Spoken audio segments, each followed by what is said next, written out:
ಎರಡು ಬ್ರೆಡ್ ಅನ್ನ ಬಳಸ್ಕೊಂಡು ಈ ರೀತಿ ಸ್ನಾಕ್ಸ್ ಮಾಡ್ಬೋದು. ಹೇಗೆ ಅಂತ ನೋಡೋಣ ಬನ್ನಿ. ನೀವಿನ್ನು ನನ್ನ ಚಾನೆಲ್ ನ ಸಬ್ಸ್ಕ್ರೈಬ್ ಮಾಡ್ಕೊಂಡಿಲ್ಲ ಅಂದ್ರೆ ದಯವಿಟ್ಟು ಮಾಡ್ಕೊಂಡು ನನಗೆ ಸಪೋರ್ಟ್ ಮಾಡಿ. ಮೊದ್ಲಿಗೆ ವೀಕ್ಷಕರೇ 2 ಪೀಸ್ ನ ಬ್ರೆಡ್ ನ ತಗೊಂಡಿದ್ದೀನಿ.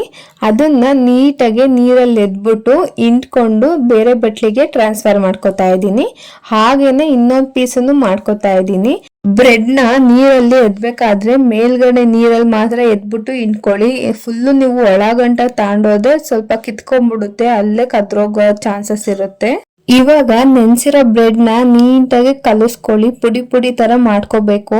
ನಾವು ಅದನ್ನ ಫಸ್ಟ್ ಮಾಡ್ಕೊಂಡ್ಬಿಟ್ರೆ ಅದನ್ನ ನೆಕ್ಸ್ಟ್ ಕಲಿಸ್ಬೇಕಾದ್ರೆ ಚೆನ್ನಾಗಾಗುತ್ತೆ. ಇವಾಗ ಒಂದು ಆಲೂಗಡ್ಡೆ, ಬೇಯಿಸಿರೋ ಆಲೂಗಡ್ಡೆನ ಹಾಕೋತಾ ಇದ್ದೀನಿ. ಹಾಗೇನೆ 1-2 ಟೇಬಲ್ ಸ್ಪೂನ್ ಅಷ್ಟು ಅಕ್ಕಿ ಹಿಟ್ಟು ಹಾಕೋತಾ ಇದ್ದೀನಿ. ಈ ಮೂರನ್ನು ಕೂಡ ನೀಟಾಗಿ ಕಲಿಸ್ಕೊಂಡು ಚಪಾತಿ ಕಲಿಸ್ಕೋತೀವಲ್ಲ ಅದಕ್ಕೆ ತಂದು ಇಡ್ಬೇಕಾಗುತ್ತೆ. ನಾವು ಅದ ಬರೋವರೆಗೂ ಚೆನ್ನಾಗಿ ಕಲಿಸ್ಕೊಳ್ಳಿ. ನೋಡಿ, ಈ ರೀತಿ ಕಲಿಸ್ಕೊಂಡಿದ್ದಾದ್ಮೇಲೆ ಸ್ಪೈಸಸ್ ಗಳನ್ನ ಆಡ್ ಮಾಡ್ಕೊಳ್ಳೋಣ. ಹಿಟ್ಟು ಏನಾದ್ರು ಸ್ವಲ್ಪ ತೆಳ್ಳಗಾದ್ರೆ ಒಂದ್ ಸ್ವಲ್ಪ ಅಕ್ಕಿ ಹಿಟ್ಟು ಇನ್ನೊಂದ್ ಸ್ವಲ್ಪ ಆಡ್ ಮಾಡ್ಕೊಳ್ಳಿ. ಇಲ್ಲಾಂದ್ರೆ ಬೇರೆ ಹಿಟ್ಟು, ಗೋಧಿ ಹಿಟ್ಟು ಯಾವ್ದಾದ್ರು ಒಂದ್ ಹಿಟ್ಟು ಹಾಕೊಂಡು ನೀಟಾಗಿ ಅದ ಬರೋ ರೀತಿ ಮಾಡ್ಕೋಬೇಕಾಗುತ್ತೆ. ಇವಾಗ ನಾನು ರುಚಿಗೆ ತಕ್ಕಷ್ಟು ಉಪ್ಪು ಹಾಕೋತಾ ಇದ್ದೀನಿ. ಹಾಗೇನೆ 1 ಟೇಬಲ್ ಸ್ಪೂನ್ ಗರಂ ಮಸಾಲ ಹಾಕೋತಾ ಇದ್ದೀನಿ. 1 ಟೇಬಲ್ ಸ್ಪೂನ್ ಖಾರದ ಪುಡಿ ಹಾಕೋತಾ ಇದ್ದೀನಿ. ನಿಮ್ಗೆ ಎಷ್ಟು ಖಾರ ಬೇಕೋ ಅಷ್ಟು ಹಾಕೊಳ್ಳಿ. ಹಾಗೇನೆ 1/4 ಟೇಬಲ್ ಸ್ಪೂನ್ ಚಾಟ್ ಮಸಾಲ ಹಾಕೋತಾ ಇದ್ದೀನಿ. 1/2 ಟೇಬಲ್ ಸ್ಪೂನ್ ಆಗೋಷ್ಟು ಕೋರಿಯಂಡರ್ ಪೌಡರ್ ಹಾಕೋತಾ ಇದ್ದೀನಿ. ಇಷ್ಟನ್ನು ಚೆನ್ನಾಗಿ ಕಲಿಸ್ಕೊಂಡ್ಬಿಡೋಣ. ನಾನು ಇಷ್ಟು ಸ್ಪೈಸಸ್ ಹಾಕಿದ್ದೀನಿ ಅಂತ ನೀವು ಇಷ್ಟೇ ಹಾಕ್ಬೇಕು ಅಂತ ಏನಿಲ್ಲ. ನಿಮಗೆ ಯಾವ್ದು ಬೇಕು ಅಂತ ನೋಡ್ಬಿಟ್ಟು ಹಾಕೊಂಡ್ರೆ ಆಯ್ತು. ನಿಮ್ಮ ಹತ್ರ ಯಾವ ಮಸಾಲೆಗಳಿದೆಯೋ ಆ ಮಸಾಲೆಗಳನ್ನ ಆಡ್ ಮಾಡ್ಕೊಳ್ಳಿ. ಇವಾಗ ಚೆನ್ನಾಗಿ ಸಾಫ್ಟ್ ಆಗಿ ಕಲಿಸ್ಕೊಂಡಿದ್ದೀನಿ.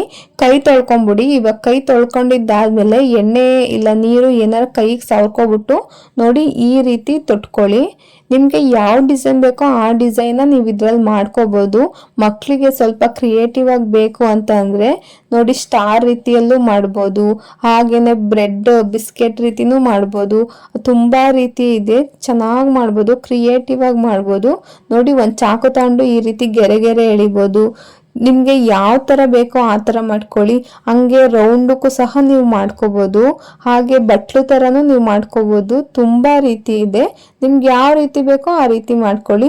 ನಮಗೆ ಟೈಮ್ ಇಲ್ಲ ಈ ತರ ಡಿಸೈನ್ ಮಾಡಕ್ಕೆ ಅಂದ್ರೆ ರೌಂಡ್ ಮಾಡಿ ಹಾಕೋದ್ರಾಯ್ತು. ಇವಾಗ ನಾನು ಗ್ಯಾಸ್ ಮೇಲೆ ಬಾಣ್ಲಿ ಇಟ್ಕೊಂಡಿದ್ದೀನಿ. ಬಾಣ್ಲಿಗೆ 200 ಗ್ರಾಮ್ ಆಗೋಷ್ಟು ಎಣ್ಣೆ ಹಾಕೊಂಡಿದ್ದೀನಿ. ಎಣ್ಣೆ ಕಾದಿದ್ದಾದ್ಮೇಲೆ ನಾವು ಮಾಡ್ಕೊಂಡಿದ್ವಲ್ಲ ಒಂದೊಂದೇ ಹಾಕ್ತಾ ಬನ್ನಿ. ಇವಾಗ ಎಷ್ಟಾಗುತ್ತೋ ಅಷ್ಟ ಹಾಕೊಳ್ಳಿ. ಜಾಸ್ತಿ ಹಾಕೊಳ್ಳೋದಕ್ಕೆ ಹೋಗ್ಬಿಡಿ, ಅದಕ್ಕೆ ಬೇಯೋದಕ್ಕೆ ಸ್ಪೇಸ್ ಬೇಕಾಗುತ್ತೆ.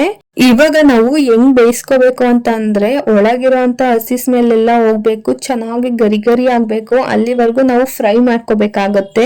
ಹೇಗಂದ್ರೆ ಗ್ಯಾಸ್ ನ ಮೀಡಿಯಂ ಫ್ಲೇಮ್ ನಲ್ಲಿ ಇಟ್ಕೊಂಡು ಚೆನ್ನಾಗಿ ಬೇಯಿಸ್ಕೊಳ್ಳಿ. ಒಳಗಿರೋ ಅಂತ ಹಸಿ ಸ್ಮೆಲ್ ಎಲ್ಲ ಹೋಗ್ಬೇಕು, ಗರಿ ಗರಿ ಆಗ್ಬೇಕು, ಅದು ಬ್ರೌನ್ ಕಲರ್ ಬರ್ಬೇಕು. ಅಲ್ಲಿವರೆಗೂ ಚೆನ್ನಾಗಿ ನಿಧಾನ ಊರಿನಲ್ಲಿ ಫ್ರೈ ಮಾಡ್ತಾ ಇರಿ. ಲಾಸ್ಟಿಗೆ ಅದು ಕರುಮ್ ಅನ್ನೋ ತರ ಬರುತ್ತೆ, ಅಷ್ಟು ಚೆನ್ನಾಗಿರುತ್ತೆ. ಇವಾಗ ನೋಡಿ ಈ ರೀತಿ ಬೆಂದಿದೆ, ಬ್ರೌನ್ ಕಲರ್ ಬಂದಿದೆ. ಇವಾಗ ಎತ್ಕೊಬಿಡೋಣ, ಇಲ್ಲ ಅಂದ್ರೆ ಸೀದೋಗ್ಬಿಡುತ್ತೆ. ಜಾಸ್ತಿ ಫ್ರೈ ಮಾಡೋದಿಕ್ಕೂ ಹೋಗ್ಬೇಡಿ. ಮೀಡಿಯಮ್ ಆಗಿ ಈ ರೀತಿ ಬ್ರೌನ್ ಕಲರ್ ಬರ್ಬೇಕು, ಅಲ್ಲಿವರೆಗೂ ಫ್ರೈ ಮಾಡಿದ್ರೆ ಸಾಕಾಗುತ್ತೆ. ನೋಡಿ, ಇಷ್ಟೇ ರೆಡಿನೇ ಆಗೋಯ್ತು. 2 ಪೀಸ್ ಬ್ರೆಡ್ ಇದ್ರೆ ಸಾಕು, ಆರಾಮಾಗಿ ಮಾಡ್ಕೋಬಹುದು. 1/4 ಗಂಟೆ ರೆಡಿ ಆಗೋಗುತ್ತೆ. ಈ ವಿಡಿಯೋ ಇಷ್ಟ ಆದ್ರೆ ಲೈಕ್ ಮಾಡಿ, ಶೇರ್ ಮಾಡಿ, ನನ್ನ ಚಾನಲ್ನ ಸಬ್ಸ್ಕ್ರೈಬ್ ಮಾಡ್ಕೊಳ್ಳೋದಂತೂ ಮರಿಬೇಡಿ. Thank you.